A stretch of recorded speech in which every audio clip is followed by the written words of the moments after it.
Welcome to Teen Youth Summit. I'm your host, Tony Randolph, and we're here in Los Angeles, California for this special edition of Teen Youth Summit, Making It in Hollywood. You're going to hear some personal stories from some very talented television professionals about their journey to success and the steps you can take to make it in the industry. This is Teen Youth Summit. Whispers on the wind are telling me whatever journey's in a beginning. I listen to the rhythms of the stars above, they sing. Tell me that my life is just a part of everything.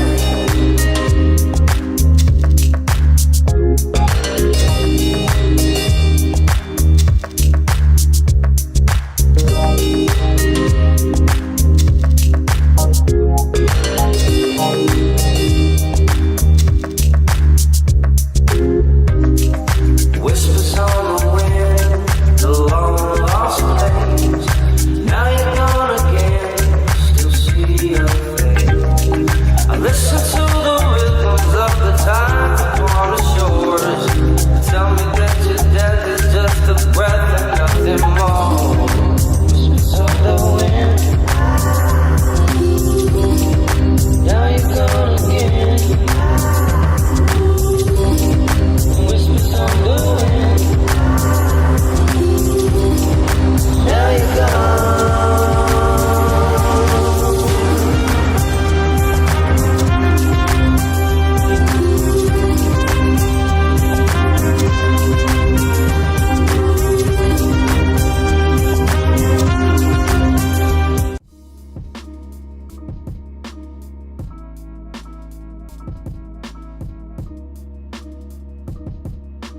Welcome back to Teen Youth Summit. I'm Tony Randolph, and we're here in Los Angeles, California for our Making It in Hollywood special edition.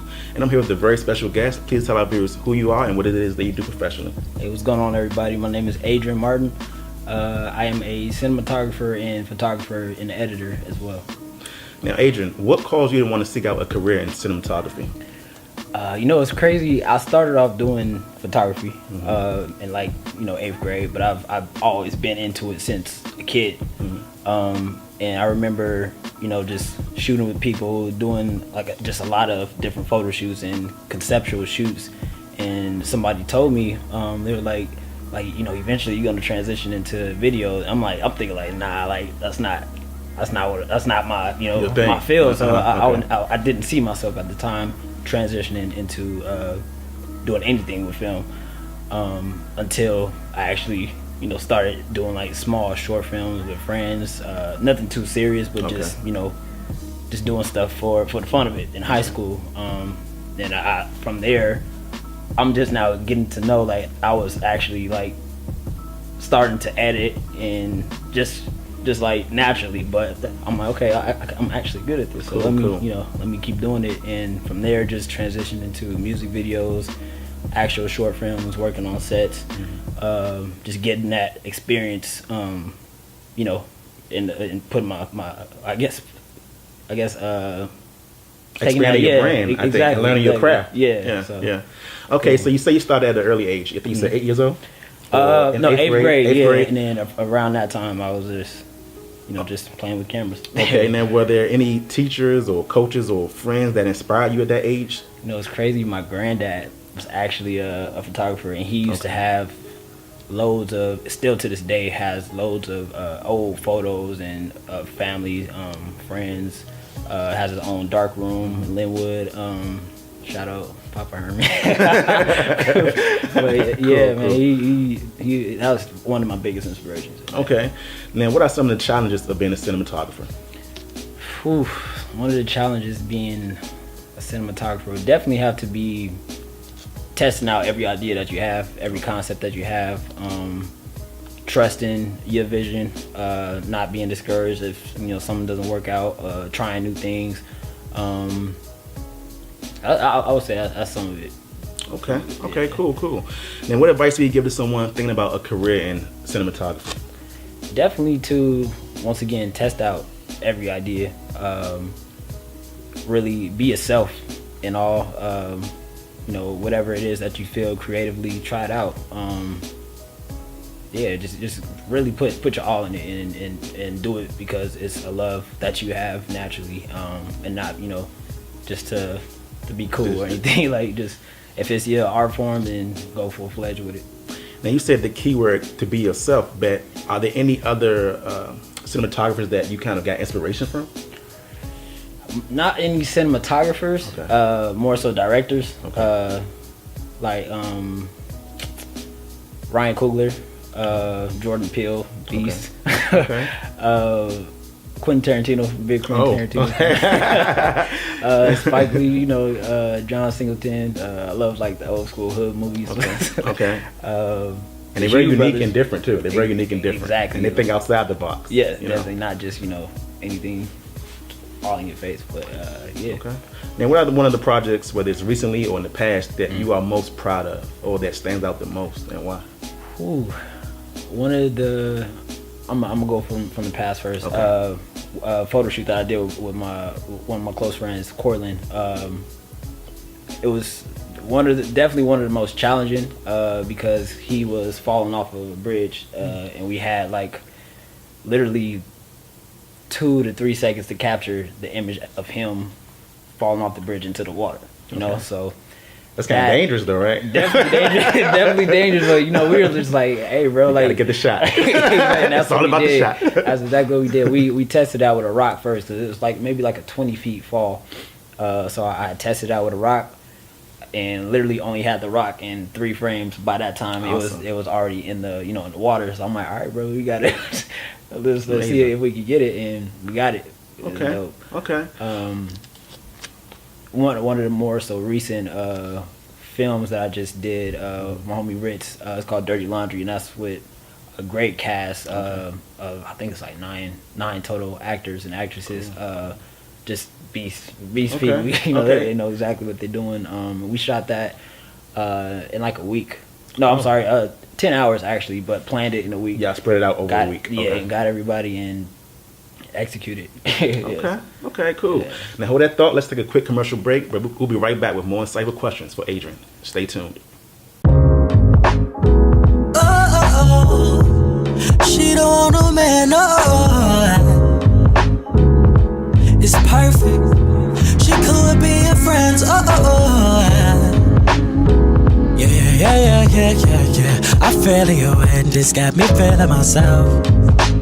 Oh, baby. I'm feeling you, and this got me feeling myself. She don't want no man, but she likes me. And I know I'm the man, but she hypes me, yeah, she hypes me. Oh, and this pretty little featherweight, we float together. Got me feeling like we can float forever. She don't want no man, but she likes me, yeah, she likes me. Why is everybody leaving? Man, it's your problem. I know what you're doing and you need to stop it right now. What are you talking about? I'm not trying to do anything. Drea, you starting drama as always. Drea the drama queen. Look, but not tonight. No, there's something going on with those two. What y'all talking about? About how you and Alima think that y'all are gonna get away with the fact that Alima what? Nothing. Look, Drea just thought y'all didn't want to play the game, so we came to figure out where y'all was at. Right, Drea? No. You two think it's funny that Hey, I thought we were playing a game. What's wrong? What's this little meeting y'all got going on here? So Adrian, how did losing your mom affect you negatively? Losing my mom affected me negatively during the time I was 12 years old. Youngest of six brothers and sisters. Okay. And I didn't know how to cope. So I was, you know, suicidal for a good amount of years. I want to say like throughout like the middle of high school. You know, from 12 to like 17, 18. I was just in the dark place for a long time. So I guess when you was from 8th grade until your senior year of high school. Seventh Seventh through grade, 8th. okay. Yeah. Cause I was in 7th grade when she passed. Okay. So like just, you know, trying to learn to live without her. Like I was literally, you know, when you turn 12, your preteen year, not only knowing about learning about life, but getting to know like who your parents are as a person. So I was in that process, and it's like, it's just a time that you can't get back to learn. So I'm always, like asking questions to family members, her old friends. Okay. I got a crazy story after this. But man, yeah, I'm always, just trying to seek that, like, to learn who she was. But it had to be a year ago. I was going to Japan to shoot some stuff, and I needed to get a copy of my social security card. And when I went, it was like probably like 3 people ahead of me. Is this woman in back of me who seemed kind of frustrated. So I was like, okay, let me just let her go in front of me. So I let her go in front of me, and I go to this older guy to my left. He calls me up, and then he looks at my ID card. He's like, I look at his face. I'm like, what? So he was like, was your mother? Did your mother go to Linwood? I'm like, I don't know. Did she? So I called my sister. I'm like, did mom go to like Linwood High School? And she's like, yeah. I'm like, all right, I'm gonna call you back. So cool. He's like, yeah, I knew your mother. So I'm like, interesting. So I start breaking down right there. I'm like, he just starts telling me about it. Like, yeah, she was so, like, just pretty much telling me her demeanor. Yeah, I'm like, yep. I'm like, that's her. But I'm like, damn, if I would have never let the lady go in front of me, I would have never, got that experience. And that's another thing too, going deeper on just the type of people that are around you. You never know who is who. So and that's why you can't prejudge. Exactly. So I always, treat people just, with kind. But man, that was one of the craziest things I ever experienced. How do you think what you went through as far as your mom's death and overcoming some of that grief, how have that made you a better person now? I think my mom's death and overcoming that grief made me a better person by just understanding that life is life and death is death. That we all are gonna go sometime. No telling when. So just really taking that into consideration and just living life to the fullest. Hopefully, I think I answered it right. No, yeah, I mean, absolutely, you did. All I can say is, I see a lot of the awesomeness and you kind of, I guess, the lack of judgment in your work. Just I've seen you, like you said, you take chances, and when you said something about the bridge shot that you got, that's a chance. I mean, you want that shot, and I know most photographers, or they want that awesome moment that they can capture. Definitely. And it's real and authentic. And so far from my short, knowing you this short time, you seem very authentic and real, and that's what we like it on 10 Youth Summit. That's what I like personally, because I surround myself with real and positive and authentic people. So keep doing what you're doing, brother. Appreciate it, man. We'll be right back. What are you afraid of? I don't want to talk about it. Do you think you're too young? No. Is it because it's your first No. child? Do you prefer one sex over the other? No. Then Asha, what's the problem? Everything. Everything that's happening and everything that's been happening. Shep, you don't understand. Nobody values us. If I have a daughter, she'll be ostracized if she's light-skinned. She'll be ridiculed if she's dark-skinned. She'll be objectified and called a bitch if she stands up for herself.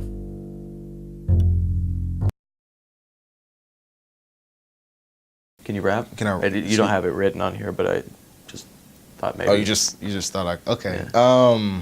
I mean, I can, but not. I wouldn't consider myself a rapper, but yeah, I can rap, sure. Okay. You want me to rap for you right now? Yeah, rap. You gotta be prepared, right? Sometimes commercials, they want rappers. Yeah. Got you. Yeah, I can give you a rap if you want me. Okay. Looking out the window, it seems to be sunny. Assuming I could rap, that's kind of funny. Is it the color of my skin that makes you assume? Do I make you nervous when I enter the room? Do you think that I'm a cock back and just pull the trigger? Do you look at me as a human being or just another? Again.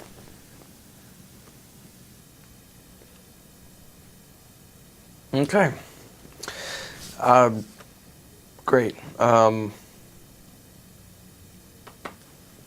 Malik. Awesome. We'll be in touch. Have a good day.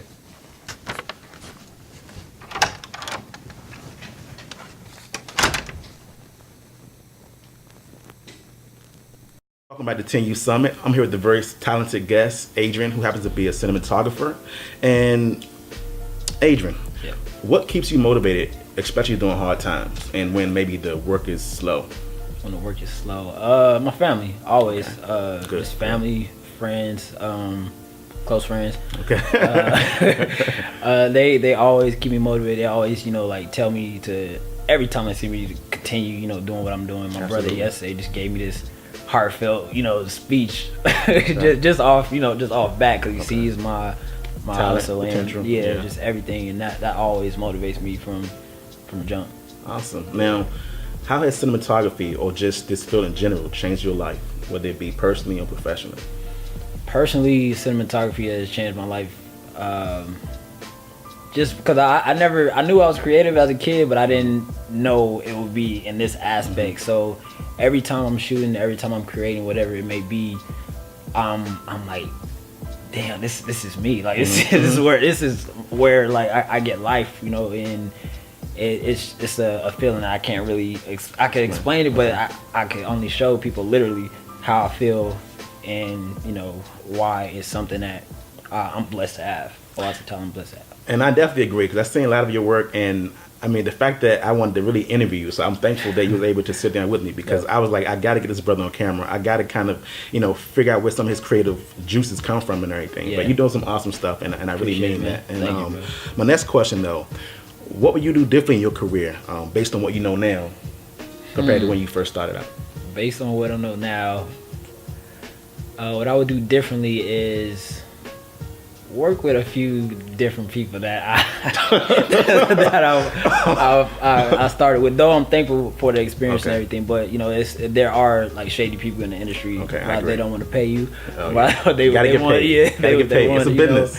They want just too much from you and not giving anything back. But every experience is good. So. Okay, no, and so.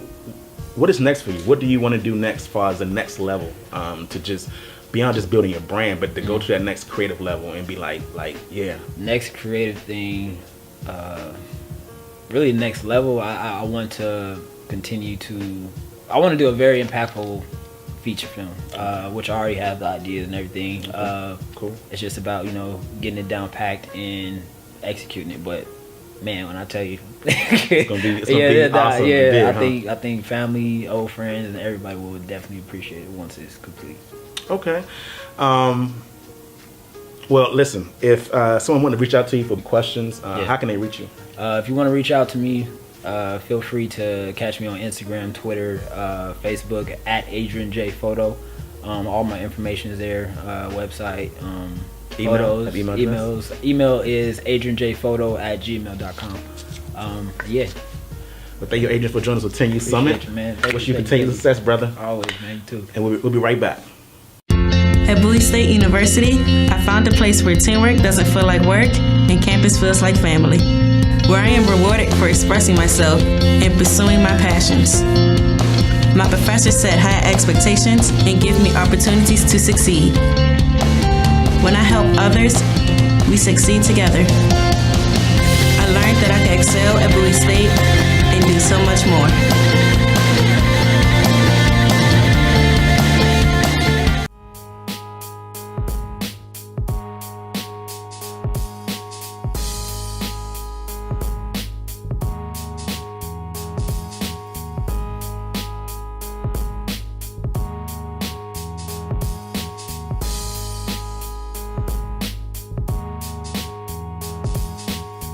Welcome back to 10U Summit. I'm Tony Randolph, and we're here in Los Angeles, California for this special edition of Making It in Hollywood. I'm here with a very special guest who some of you may recognize from television and film. Please tell our viewers who you are and what it is you do professionally. I'm Melvin Jackson Jr. I'm an actor, producer, writer, motivational speaker, and much more. Okay, Melvin, now what caused you to want to seek out a career in acting? I think it was just kind of like tripped and fell in. I was with an agency at the time, and they had me audition for a PSA. And that was my first time acting, and I booked the job. And from then I was like, this is something that I want to do. I can see myself doing, and I loved it. And I started taking it serious. And when I was able to start making money off of it, it made it like, okay, it's not just a dream anymore. It's actually reality. So it was a blessing from that point on. Awesome, man. What age were you? You said you started out, you know. Well, I started out in the entertainment when I was about 18, managing artists, and it was acting. I want to say I started 20. That's when I was like 20. Okay. Now, so you've been doing it for how long now? I've been acting for about 14 years. About 14, 15 years, and I've been in business for about 18. Man, what are some of the challenges of being a working actor? The challenges is, continue to be a working actor. I think that sometimes it's like, you book a job, you do it, and it's like, okay, I'm unemployed again. I have to now go out and audition again. So that's been a challenge. And I think that's why I kind of started like wanting to write and produce, because it's like, I think sometimes it takes the creativity away from you when you have to now start all over again and look for new work. And so I always wanted to always have work available for myself and others, so that I started creating. And that's the key. You say you like multifaceted. You say you write, produce. So acting is just one profession. Right. But what advice would you give to someone who's thinking about moving to LA, trying to go after their dream of either acting or writing? I would say come out here with a dream. Like definitely have not a dream, but sorry, a plan. Come out here with a plan, because sometimes we just come out here with a dream and we don't really have a plan formulated. And I think that once you have a solid ground to stand on, it makes things easier for you. So if you have to come out here and get a job, then do that, because I don't think it's anything attractive about being a struggling artist. Like people are like, oh, I'm a struggling, starving artist. Like, no, that's not okay, because it takes the creativity away from you when you have to worry about, oh, how I'm gonna pay my rent, how I'm gonna pay these bills. But if you have all that and taken care of, it makes your job easy as an actor to make sure that you can deliver what you need to do. Absolutely, absolutely. Now, what is one of the projects that you worked on that you're most proud of, or that stands out the most? I'm sure it's quite a few, but, Well, definitely the New Edition story is one of them, just because I'm a fan of New Edition. I've been a fan since I was a kid. My first concert, and then I got to play an iconic person like Curtis Blow. So it was just a dream come true to be able to be a part of New Edition story and to see them, get everything that they earned, and deserved, like far as the star on the Walk of Fame. And absolutely. Just being a part of the whole process. It wasn't a job to me. It was actually like just having fun and enjoying the moment. Like everybody on set was there to just give their hearts to this project. So I really appreciate the work that was done behind the scenes. Now, what type of preparation did you do to get into, before getting to the character, for the audition? Right. Well, it was like all quick. Like I got the audition like the same day. I went in. I didn't have time to really prepare like I wanted to, and I just went in there and delivered the best that I could. And they gave me notes, and I went again and did the audition, and then just waited. And I was just anxious. I was like, I really want this role. And then I got email from my agency saying that I'm one of the top picks by the network, which is like huge, because I never had that. I don't know what that means. I'm like, oh, okay. So I never had experienced that before. So I was like, okay, it's got me a little bit more excited. And then I get the call 2 days later from my agent saying that you got the part. So I was like, okay, I got it. Now I have to deliver. And I was nervous because I'm like, this is a bigger stage. This is an iconic person. This is iconic movie, and it's BET, and it's just on a big grander stage than I had been in a while. So it was like, how can you disappoint? So I just was excited to do the job. Now, do you get any feedback from how the real Curtis Blow saw your portrayal of him? Well, he didn't like how he was portrayed. Okay. My acting wise was something different. Okay. But I just think that he didn't like how he was portrayed. Maybe. But that's part of telling the story. Sometimes the how things are and how they used to be may not be how they are now, and I think that his thing was just that he wanted to also tell another side as well, not just the bad. So, but that's part of storytelling. It ain't always be good. Exactly. It's gotta, if it's truthful, then you tell what your truth is, and you hope that the person that it's about receives it in a way that it's like it's not trying to defame you, but it's our story. Yeah, it's our story. Yeah, so. Exactly, absolutely. But hold that thought. We got to take a quick commercial break, but we'll be right back with more insightful questions for Melvin. Stay tuned. Your daughter just had her first breakup. Do you A, put yourself in her shoes? B, console her? Don't worry, sweetie. This is gonna happen a lot. Or C, find her a new boyfriend? Nice single boys. That was weird. As a parent, there are no perfect answers, but you don't have to be perfect to be a perfect parent. Thousands of teens in foster care will love you just the same. Welcome back to 10 Youth Summit. We are here with Melvin Jackson Jr., who's from Washington, D.C., and currently out here in L.A. doing some big things in the acting community and beyond. But I guess my question for you is, for young viewers or even older viewers who's from Washington, D.C. in particular, who has dreams of moving out here, what has been some of the biggest challenges, and who are some of your role models? Because back home in D.C., a lot of folks don't know that we have a lot of talent back home. Right. And that's the thing, growing up in D.C., I didn't really have people as far as what I was doing to be like, oh, I could look up to. You had few, and it was like some people, like for me, I like to just represent my city and make sure that people know where I'm from. Absolutely. Because if people know where you're from, then they'll also know that there is talent in those cities, the DC, Maryland, Virginia area. And there's a lot of us out here, and we kind of all have stuck together because we want to build up our city. We want to let people know like we can be just as great as anybody from any other city. And so, growing up, I didn't have anybody to be like, oh, this person's from my city, or okay. So I feel like I had to be that person. I have to now create that avenue for us to be like, okay, that somebody can be from DC and do what I'm doing. Absolutely. Now, I bet you was kind of nervous because I'm sure you had family members and friends and associates telling you, oh, you want to move to LA from DC, this small city, that big city. Right. So how did that either motivate you or discourage you? Well, it was a lot, because I think when I first started, wanting to be in the entertainment business, my family didn't really.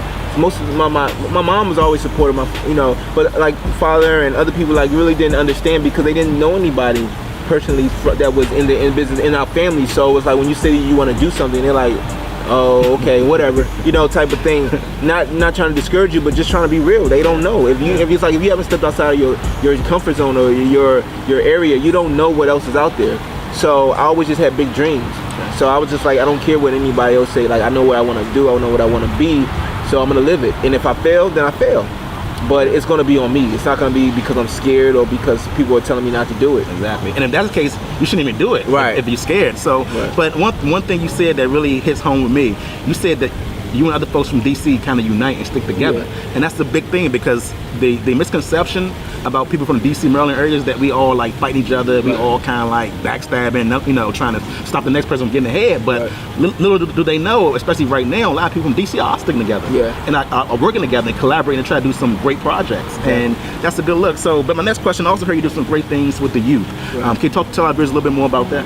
I'm always speaking to the youth because I think it's very important to kind of push them and uplift them. Sometimes we will try to shut them down, not let them have a voice, and we need to give them a voice because they are the future. And it's not a cliche. It's like these youth and these kids are just so amazing. They're things that they're able to do with technology and just the knowledge that they have. Like they're smarter than some of us adults. Exactly. So we have to continue to pour into them and love them and continue to push them to greatness because they definitely are what's next in the future, and we have to continue to allow them to know that they have a voice and that they have our support. So I'm always, trying to give back to the youth, whether it's just giving them advice, whether them supporting them, because I have sons of my own. So I want to make sure that I do much as I can to just help the youth, and they're also helping with the mental health issues and depression and potential suicide.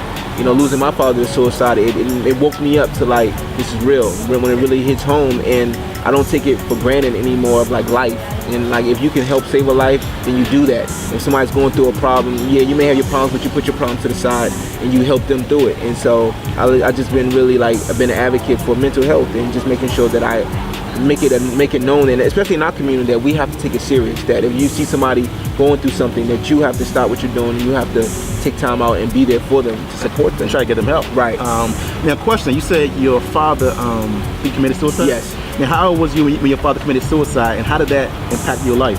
It happened 3 years ago. It impacted me a lot because I was close to my father, and I had just talked to him like hours before that happened.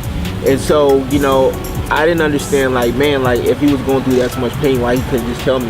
And I believe, it's like when people are going through things, they don't want to put that on you, especially their son, their kid. So they don't want to put that on you. And so it's like now it just makes me, more aware of okay, when I ask somebody, how are you doing? And fine, no, how are you really doing? Because we say fine because we just want to, brush it off. Yeah. But it's like when you ask how are you really doing? then now the person knows that you care, like you're really concerned about them, and then they'll be open to it. And I've received that, like when people I say, you know, how are you really doing? Is there anything I need to pray about? And now they're more, they're more willing to give you, like, we need help. I need you to help, you know. So I think that now it's just being more aware. Now, when your father passed away, did you find yourself going towards that depression stage? And, Absolutely. You know, and how did that translate into your work? Did it, you know, how did that, you know? I mean, it was a rough time. You know, I was going through financial hardship at the time as well, and then that happened, and it was just like, man, I was just getting back, you know, on track, and it just kind of put me in a depression spot, and so I found myself being depressed, and I just know that I had to get out of that hole, because, you know, once you're in that depression hole, it's really hard to get out of it. And so the support of my friends and my family, I was definitely able to kind of like get out of that, and God definitely lifted me out of that. And so now I feel like, you know, to tell my story and tell what I've been through helps me heal.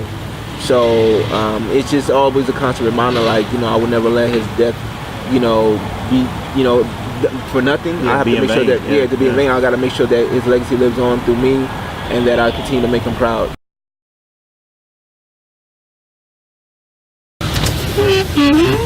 Yes, officer, we were just about to leave.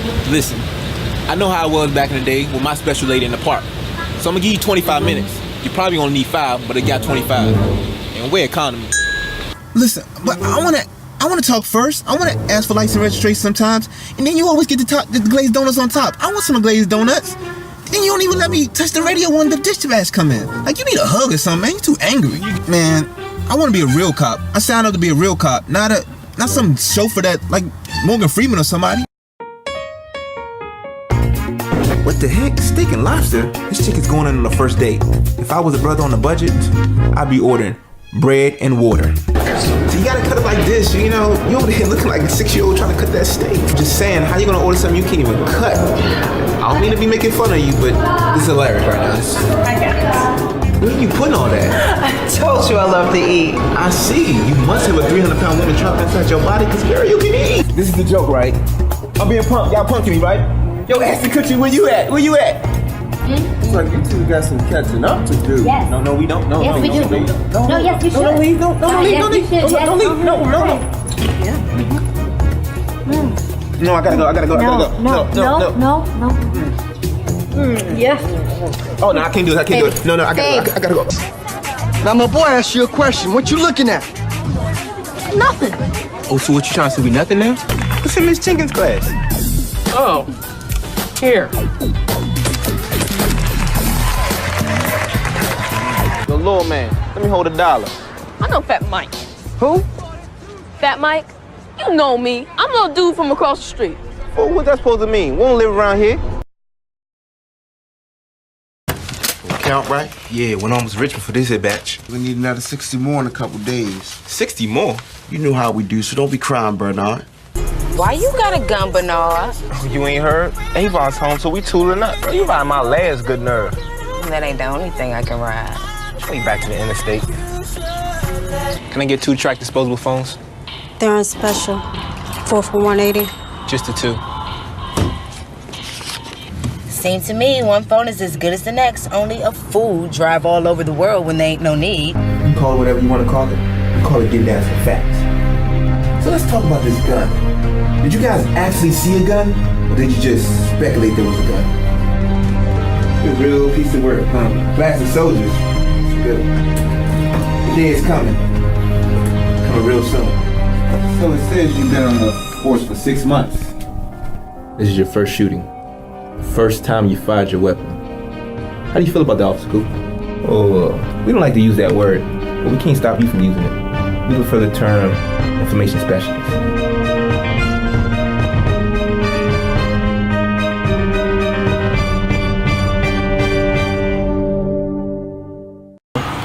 Welcome back to Teen Youth Summit. I'm here with Melvin Jackson Jr. Melvin Jackson Jr. My bad.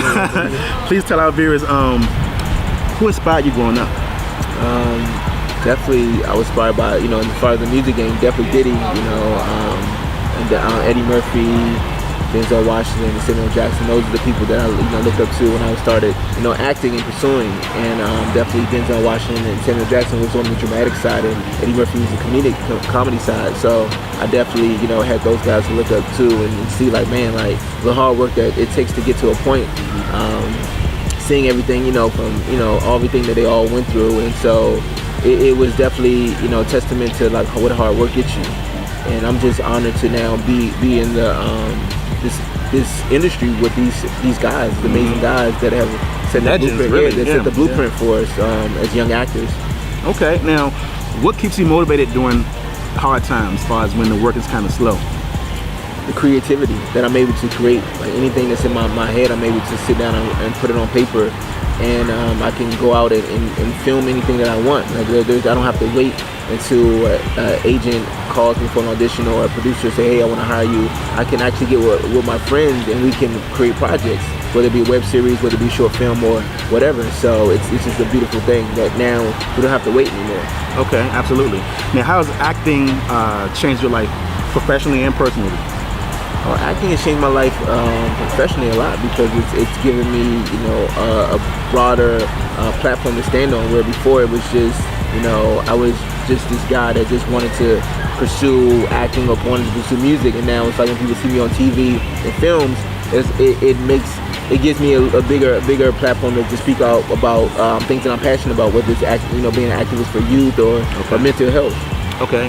Now, what would you? And go ahead. And personally, like I said, personally, definitely, it's just it's helped me grow as a person. It's helped me strive for greatness, and it's put some money in my pocket. Exactly, and I'm also sure it helped you creatively. Creatively, because portraying these different characters, you get to kind of pick the brains of different types of personalities and archetypes. So, like you said, that can only help you grow as a person, whether it's personally and professionally. So my next question is this: what would you do differently in your career now? What would you do differently in your career based on what you know now? What would I do differently? I mean, that's the thing. It's interesting because I think that the steps that I've taken and where I've come has shaped me into the person I am. So I think that everything that I learned, good and bad, has helped me get to the point that I am now. So I don't think that I would change anything. I think that for me, I maybe just wish that I just sat back a little bit longer and just saw things the way I needed to see them and not rush into it. Because before, when I first got into business, I was like, I want to be rich and famous. Okay. And so I think when I started sitting back and realizing that it's just not about me, and it's about what God has for my life and how can I help others and be a blessing, I think that's when things really started taking off for me, because it wasn't just about me anymore. And that's the key word. It's not, and I think when it's not about you, more blessings come your way. Yeah. And people, I think you attract more people towards you because they realize, okay, he's not just selfish, it's not just about him, or superficial in a sense. Right. So what's next for Melvin? What kind of what do you want to do next, as far as your aspirations on that next level? Well, next, I plan on doing my version of Love and Basketball. It's called Love and Basketball, Love is Never Fair. Okay. I just love the movie, and it's kind of like my own spin. It's not really an emulation of it, but it's its own movie. But just paying homage to a great movie, and then I'm also going to be doing Sex Lives and Things Women Go Through, a movie that I wrote about women, for women, and just continue to tell stories, and definitely get ready to do the Dog Pound for Life movie, playing Corrupt. So just trying to make some things happen, and whatever God has in store for my life, and that's what the plan is, to be able to be a blessing to others and help other aspiring actors pursue their dreams. Okay. Now, 3 more questions. How is your Love and Basketball movie that pays homage to the original, what makes it unique and different? Because it tells other stories of the relationship with the father, my character, and how sometimes when you don't forgive somebody and something happens to them, or that you regret not forgiving them. So it teaches him about the love for basketball, and then you finding a woman that because he's the kind of guy that he's a playboy, so him settling down with a woman is just not the thing. So when he finds a woman that he is in awe about, and his boys are like, really, like you never talk about settling down, you never talk about, I never hear you talk like this. So to find somebody that he's passionate about and that he cares about is different, and then what happens in the midst of that to kind of separate them a little bit. What gets them separated, and then what also brings them back together. Okay. We'll just segue back to making it in Hollywood also. What do you think is the biggest misconception that folks have when they come out here with their dream and just move out here without a plan? Like that things are just going to happen overnight, and I think that the work has to be done. Sometimes people come out here and like, oh, I'm just going to be an Instagram star, I'm going to do a bunch of selfies and that's it. Yeah. And it's just like, everybody's journey is different. Like, just because someone's journey, they did something over here, you shouldn't do the same thing. Be your own person. And I think sometimes as people, everybody wants to be like the next person. Everybody wants to be Michael Jordan. Everybody wants to be a LeBron. Everybody wants to be a Denzel. Like, there's already these people. Okay. Like, I don't need to be another anybody. I want to be me. I want to be Melvin Jackson Jr. so that I can, therefore, build my brand. And everybody has to build their own instead of trying to be duplicators. Because we have enough imitators. We have to be original people. And I think that if you come out here with what you want, and you don't compromise your integrity, and you keep everything on the up and up, then things will work out. Now, if you want things to be easy, then you're going to do some scandalous things to get to the next level, but you got to live with what you did. Exactly. So exactly. It's just important to just be you. And speaking of being you and brands, how important is it to build your own unique brand? It's very important because I feel it's like almost like building a company. I feel like my brand is the brand of Melvin Jackson Jr. and I created my brand because I was doing so many things that I didn't want to be this person that, dang, this guy's doing so much. That was the thing. It's like, man, you're doing so much. Trim it down to one thing that you can do, and it's like I don't want to do that because I have multiple things that I'm doing. But if I create myself as a brand, then now my brand will have these titles. So if you want me as an actor, my brand offers that services. If you want me as a producer, my brand, so everything, like a writer, whatever, like my brand offers these services where before it was just me. Exactly. And it's like, no, my brand is bigger than me. Exactly. And so when you build your brand, it shows a wider range of who you are as a person, what you represent, and you keep it consistent. Just like you have a Gatorade, a Sprite, a Pepsi, whatever, like those are brands that people know. So when they hear brand of Melvin Jackson Jr., they already know what I represent.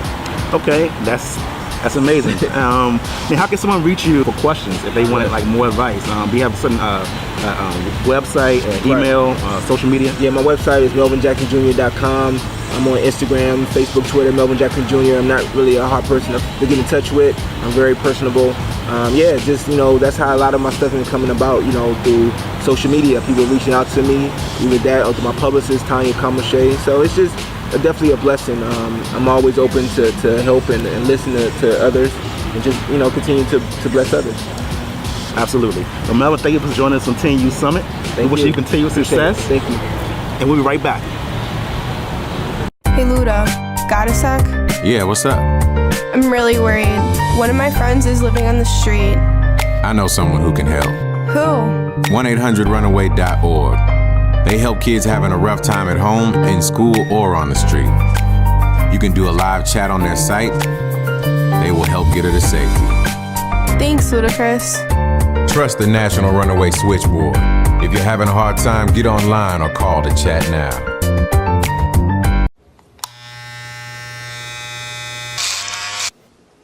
You've messed up your son's haircut. Mom? Do you A, try to fix it? Like it never happened. B, work with what you got? Or C, show solidarity?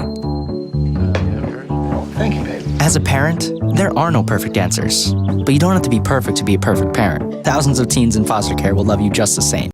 Well, this concludes this special edition of Teen Youth Summit, Making It in Hollywood. Hopefully you learned some valuable information about ways to make it in Hollywood or where you're currently at. I'm Tony Randolph in Los Angeles, California. Until next time, peace.